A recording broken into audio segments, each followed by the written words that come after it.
أن أقاتل الناس حتى يشهدوا أن لا إله إلا الله وأني رسول الله. نعم. لا الأنبياء كلها أتوا للدعوة هذه. نعم يا حبيب أبو حفص، لهذا هم يريدون يكذبون الرواية، وهو دينه كله قدر، كله من تحت السيستاني ومراجع. أبو مروان يسب من اليوم ونقطوه ورجعتوا وفكيتوه. يلا السلام عليكم. والله يا اسمك أبو مروان ابن سفاح أنت، لأن أنت ابن متعة.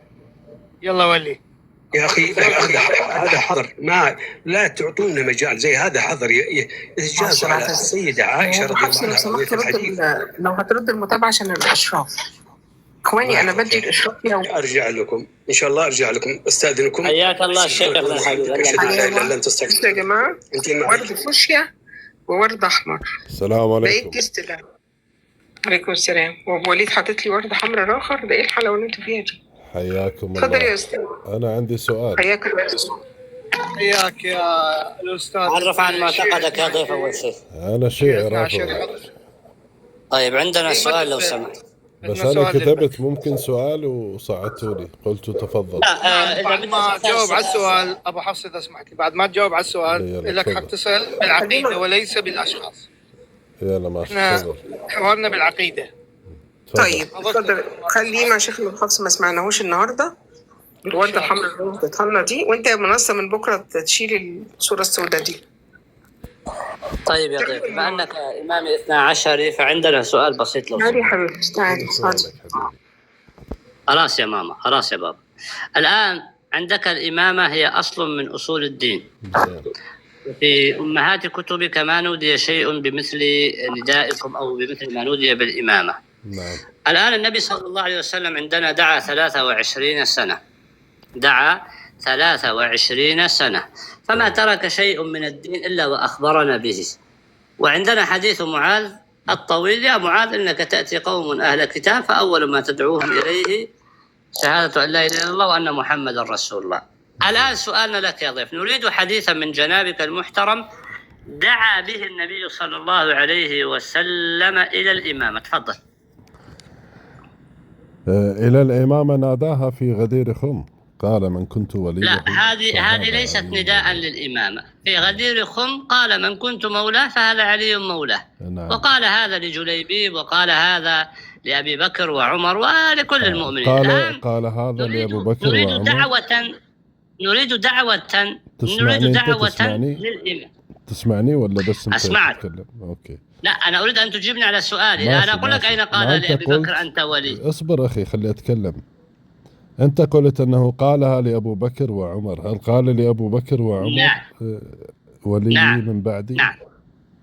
لا، لم يقل لعلي أيضا أنت ولي من بعدي. الآن سؤالنا لك يا ضيف، لا قالها في صحيح. أين دعا النبي؟ ما قال لعلي أنت ولي من بعدي. أين دعا النبي يا ضيف؟ هذا ليس سؤال. يلا الجواب. خلاص، علي هو الخليفة الأول، ما عندنا اسمع مشكلة. الجواب يا أين دعا النبي إلى الإمامة؟ اسمع الجواب. دعا النبي للإمامة في إشراف لو سمحت عشان أعرف أتصرف. في مشكل الآن الآثار. سؤالي، ليش ما تخليني أجاوب؟ ايش فيك أخونا؟ لا أنت مش فاهم السؤال. أين دعا النبي لإمامة علي؟ هذا سؤالك؟ أين دعا النبي إلى الإمامة إلى هذا الأصل العظيم كما دعا إلى اسمع الجواب يا حبيبي يا بطل. اسمع الجواب.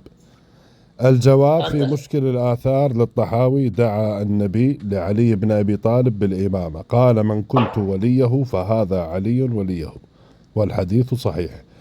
الآن أين دعا لأبو بكر قال هذا ولي؟ ليس سؤالي.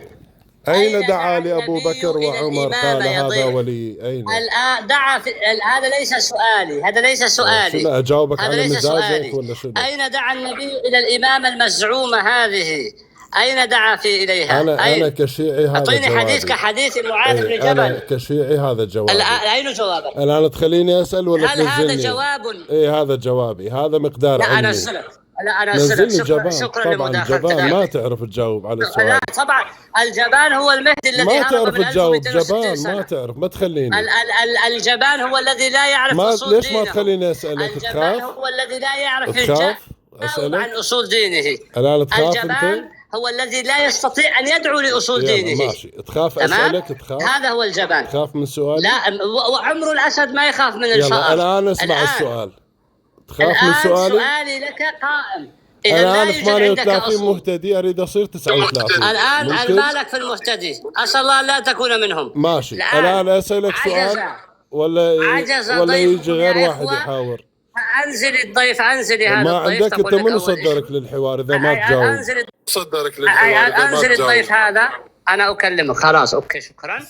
عجز ضيفكم يا إخوة عن إثبات أصول دينه، إذن الإمامة باطلة.